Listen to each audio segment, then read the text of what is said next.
NFO के बारे में आपको बताने के लिए हमारे साथ इस वक्त स्टूडियो में मौजूद हैं रूंगटा सिक्योरिटीज के सीईओ हर्षवर्धन रूंगटा। इसके अलावा हमने आज राय जानी है वैल्यू रिसर्च के सीईओ धीरेन्द्र कुमार की, मंगल केशव सिक्योरिटीज के senior vice president Rajesh Bhojani की, सारथी WM कंसल्टेंट्स के सीईओ दीपक शर्मा और investonline.in के डायरेक्टर अभिनव एंग्री से भी हमने बात की इन सभी एनएफओ के बारे में। आज लॉन्च हुआ है एसबीआई म्यूचुअल फंड का एसबीआई पीएसयू फंड। इसके पहले DSP BlackRock focus 25 fund, IDBI Nifty index fund, Birla Sun Life India reforms fund, Baroda Pioneer infra fund नाम से कुल 4 एनएफओ बाजार में मौजूद है। इन सब फंड्स के बंद होने में अभी समय है और आप इनमें पैसे लगा सकते हैं। आइए जानते हैं कि क्या इनमें पैसे लगाने चाहिए या फिर इनसे दूर रहना चाहिए। शुरुआत करते हैं एसबीआई पीएसयू फंड के साथ। एसबीआई पीएसयू फंड एक ओपन एंडेड फंड है और ये एनएफओ 17 जून को बंद होगा। इस फंड में आप कम से कम 5,000 रुपए से शुरुआत कर सकते हैं। इस फंड का बेंचमार्क इंडेक्स है बीएसई पीएसयू इंडेक्स। चलिए सुनते हैं कि दीपक की क्या राय है इस फंड को लेकर। एसबीआई पीएसयू उसमें क्या है कि अगर ये डिसइन्वेस्टमेंट ऑप्शंस आएंगे तो इसका मतलब नहीं है कि सिर्फ पीएसयू फंड ही उनमें इन्वेस्ट करेगा या कर सकता है। कोई भी फंड जहां पे भी अपॉर्चुनिटी अगर उसके पोर्टफोलियो के हिसाब से सूट करती है तो वो करता है। और पर्टिकुलरली इस स्पेस में ऑलरेडी कुछ फंड हाउसेस हैं जो कि काफी कोशिश कर रहे हैं अपने आप को प्रूव करने के लिए इस पर्टिकुलर पीएसयू सेगमेंट के लिए, और जिनका एक प्रीफेस है। तो मैं इन्वेस्टर को यही बोलूंगा कि एक प्रीफेस देख के ही इन्वेस्ट कीजिए। तो अब सुनते हैं कि investonline.in के डायरेक्टर अभिनव एंग्री क्या राय दे रहे हैं एसबीआई पीएसयू फंड के बारे में। पीएसयू थीम है जो सिर्फ पीएसयू इंडेक्स के स्क्रिप्ट में इन्वेस्ट करेगी, तो उसमें आप हालांकि इतने गलत नहीं हो सकते हैं। उस हिसाब से मेरे को इसमें ऐसी कोई प्रॉब्लम नहीं लगती है and we will recommend this to investors. आप जानते हैं हर्ष से कि हर्ष बताइए क्या लगता है आपको, ये एसबीआई पीएसयू फंड इसमें निवेश करना एक निवेशक के लिए सही है, दूर रहे निवेश करे? देखिए, आप पहले ये समझिए कि पीएसयू जो फंड है वो किस में इन्वेस्ट करेगा। वो करेगा इन्वेस्ट पीएसयू कंपनीज में, I mean public sector units में। जी।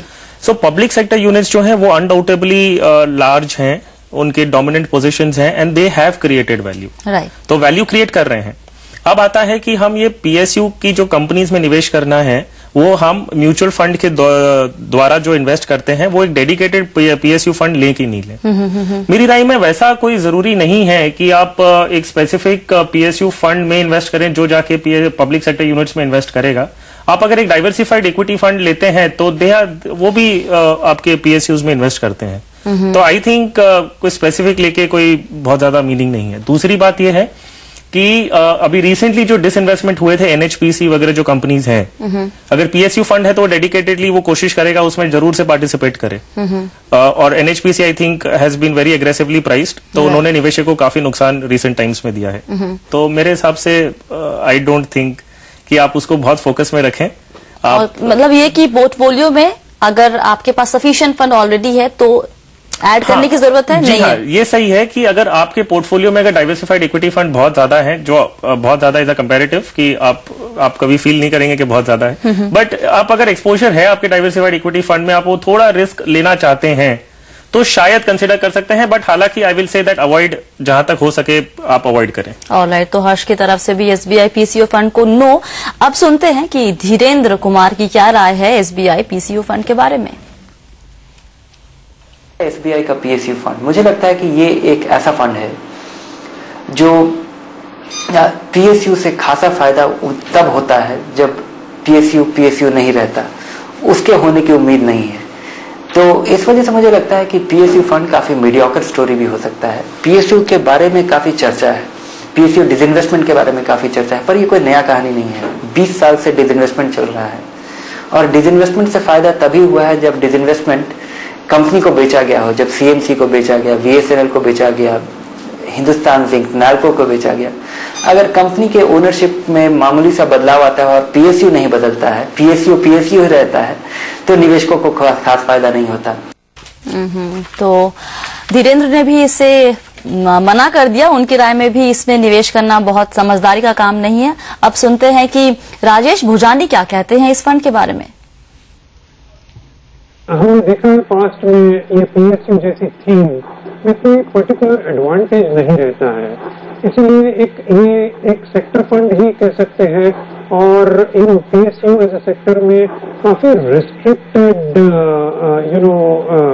इन्वेस्टमेंट होते हैं, बिकॉज फंड मैनेजर्स को फ्लेक्सिबिलिटी बहुत ही कम रहती है। इसलिए I would not suggest that one should invest in a PSU oriented fund.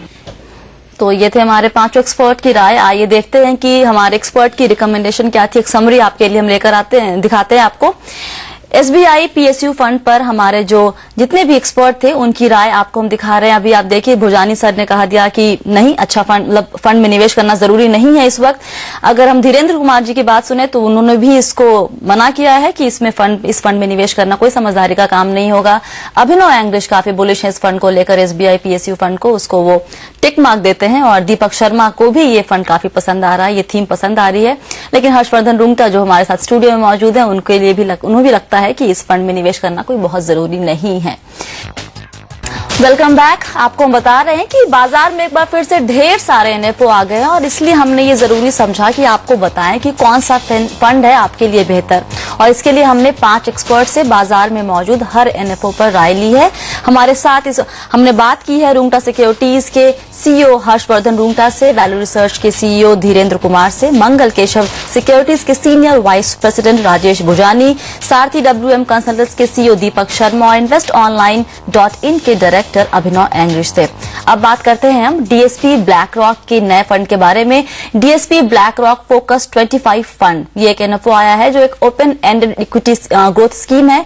इसमें भी आप कम से कम 5,000 रुपए से निवेश कर सकते हैं। ये NFO 21 मई को बंद होगा और ये फंड जो है ये 20 से 25 स्टॉक में निवेश करेगा। फंड का जो बेंचमार्क है वो है सेंसेक्स। जानते हैं इस फंड पे सबसे पहले धीरेन्द्र की राय। चलिए सुनते हैं धीरेन्द्र क्या कहते हैं इस फंड के बारे में।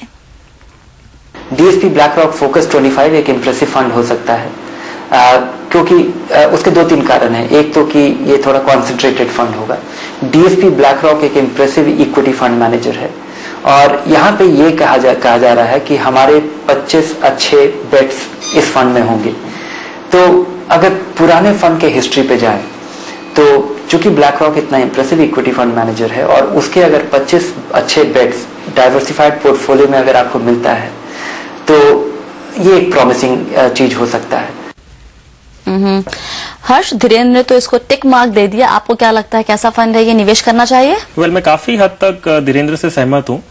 एक कारण ये है कि the good part of the fund is कि ये अक्रॉस सेक्टर्स है। मतलब उन्होंने कहा है कि हम 25 कंपनीज में इन्वेस्ट करेंगे, ये नहीं कहा है कि हम 25 कंपनीज जो एक पर्टिकुलर सेक्टर में उसमें इन्वेस्ट करेंगे।